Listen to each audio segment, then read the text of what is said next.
बिहार की राजनीति में आया भूचाल। क्या नीतीश कुमार ने फिर छेड़ दिए बगावती ताल? क्या लालू के साथ जाने को तैयार है नीतीश कुमार? जब एनडीए गठबंधन के सभी सीएम दिल्ली पहुंचे, फिर नीतीश कुमार क्यों रहे गैर हाजिर? बिहार की राजनीति फिलहाल बड़े नाजुक दौर से गुजर रही है। चुनाव अक्टूबर में होने वाले हैं और इधर एनडीए और नीतीश में खटपट की खबर सामने आ रही है। दिल्ली में शपथ ग्रहण का कार्यक्रम था। एनडीए के सभी मुख्यमंत्री, सभी उप मुख्यमंत्री मौजूद रहे, लेकिन नीतीश कुमार दूर दूर तक कहीं दिख ही नहीं पा रहे थे। सवाल उठने लगे कि क्या नीतीश कुमार फिर पलटी मारेंगे? उधर इंडिया गठबंधन मौके की तलाश में लगा हुआ है कि कब नीतीश एनडीए में कुछ खटपट हो और नीतीश कुमार को अपने साथ लाया जाए। अब लोगों का मानना है कि बिहार में भी खेला होगा, क्योंकि जब इतना बड़ा कार्यक्रम था, एनडीए के सभी मुख्यमंत्री, सभी उप मुख्यमंत्री वहां मौजूद थे, सभी लोगों को बुलाया गया था, तो फिर नीतीश कुमार क्यों गैर मौजूद रहे? आखिर क्या वजह रही? ये शपथ ग्रहण कार्यक्रम को एनडीए के लिए इसलिए भी जरूरी माना जा रहा है क्योंकि माना जा रहा है कि एनडीए बिहार चुनाव की तैयारी यहीं से करेगा। शपथ कार्यक्रम में बिहार एनडीए की ताकत प्रदर्शन कर बिहार को भी संदेश देना चाहता था, लेकिन क्या हो जब बिहार के मुखिया ही गायब हो। दरअसल बिहार के मुखिया नीतीश कुमार बीजेपी से दूरी नहीं, बल्कि अपने पहले से तय कार्यक्रम में व्यस्त होने की वजह से नहीं पहुंच पाए और इस पर विपक्षियों को मौका मिल गया और बेमतलब की अफवाह फैलाने में लग गए।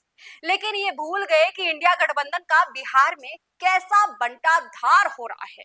लालू प्रसाद चाहते हैं कि ममता बनर्जी इंडिया गठबंधन का नेतृत्व करें और उधर कांग्रेस कहती है कि जो लोग बिजनेसमैन मुकेश अंबानी की शादी में गए थे, वो अब राहुल गांधी और गांधी परिवार पर सवाल उठा रहे हैं।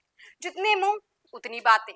खैर, एनडीए को पहले से ही मालूम था कि नीतीश का ना आना लोगों को बातें बनाने का मौका दे सकता है और इसीलिए बिहार एनडीए की शक्ति दिखाने के लिए बिहार के तमाम बड़े नेता जीतन राम मांझी, बिहार के उप मुख्यमंत्री विजय कुमार सिन्हा और सम्राट चौधरी शामिल रहे।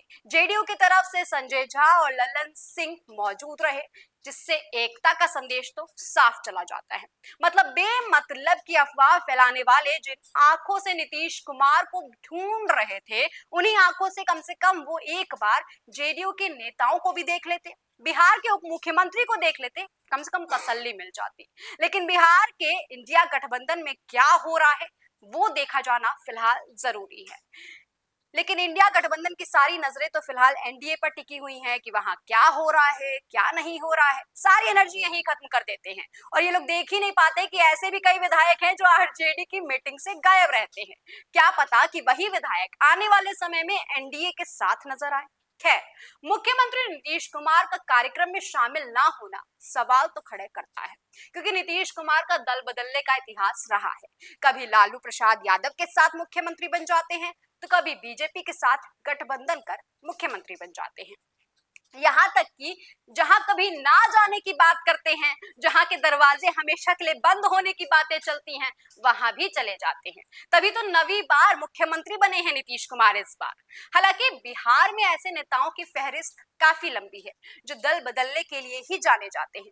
शुरुआत की बात करें तो रामविलास पासवान ने इसकी शुरुआत की थी। उसके बाद उपेंद्र कुशवाहा, मुकेश सैनी, जीतन राम मांझी उन नेताओं में शुमार है। कहते हैं कि ये वो नेता हैं जो बहती हवा का रुख पहचान लेते हैं और फिर उसी ओर बह जाते हैं। इसीलिए बिहार की राजनीति में गठबंधन की स्थिति हमेशा से अस्थिर रही है।